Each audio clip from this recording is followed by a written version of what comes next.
क्या बात है, वही लय है कि कोई रोक सके। म्यूजिक म्यूजिक बनाइए इसका कुछ। हाँ जी। अरे किन्नर ना ना ना ना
अगर हिंदी ही बजाना हो तो हम हिंदी के प्रेमी पूजा जी नहीं है।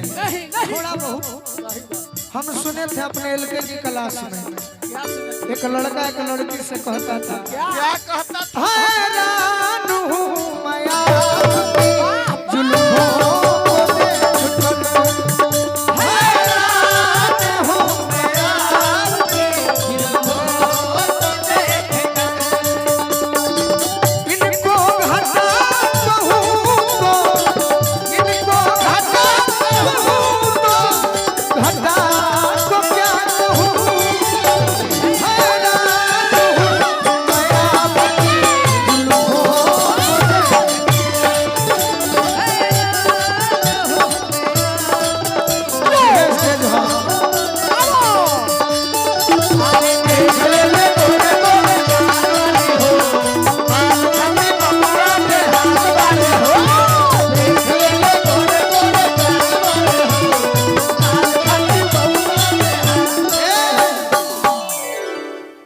आप लोग अपने प्रेमिका को क्या कहते हैं? क्या क्या जान बाबू तू कहलो हाथ तो रख ले।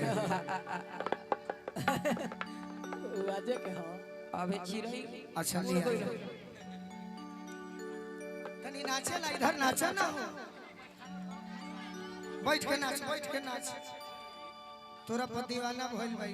देखो कहीं कपड़ा मत धो देवे हाथे से। पानी एक अभी छूटे लगे। बबुआ बिया भइल लिखन अभी। अच्छा जाए दो, जेकरा घरे वॉशिंग मशीन नहीं खे हुआ है कहूं कपड़ा धोता। एकर चिरई अभी 1 इंच के होई छै। राजन भैया हमारा आ गए नहीं भैया गोड़ लगले। जय हो भैया। लइका कहता इतबारे कबूतरी के फेरा में पड़ल, कबूतरी के फेरा में पड़ल, इतबारे कबूतरी के फेरा में पड़ल, कबूतरी के फेरा में पड़ल, दिल ये कर लइकी के हंसी बजरल, लड़की के हंसी बजरल, दिल ये कर लइकी के हंसी बजरल, लड़की के हंसी बजरल। तोहरे चक्कर में लइका अरे घूमत यूपी बंगाल बड़े हो, घूमत यूपी बंगाल बड़े हो, कलकत्ती बबुआ बेहाल बड़े हो, घूमत यूपी बंगाल बड़े हो, कलकत्ती बबुआ बेहाल बड़े हो, कलकत्ती बबुआ बेहाल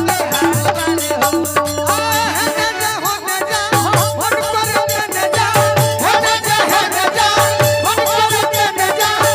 केहू न कुछ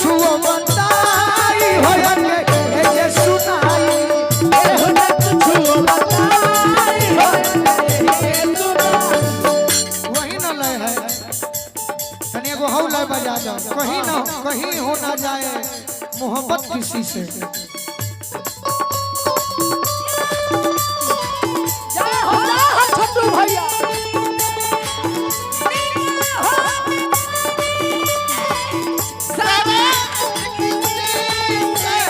मोहब्बत किसी से दुपट्टा दुपट्टा सरक रहा है, मेरा दिल धड़क रहा है।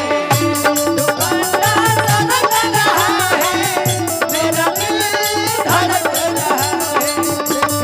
गोरे गोरे गाल वाले हो, बाल खट्टे बबुओं के हाल वाले हो। देख ले गोरे गोरे गाल वाले हो, बाल खट्टे बबुओं के हाल वाले हो।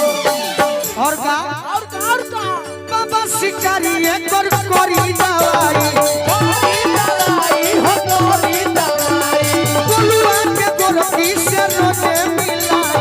रोजे मिलाई हो रोजे मिलाई। काहे पगलाइल बड़े काहे केहू चेहरा पर मरेला केहू सुंदरता पर मरेला बाकी हम सुभिले ले जुड़ा के बाल बड़े हो सही में सुभिले ले जुड़ा के बाल बड़े हो लाल खाती बोल हाल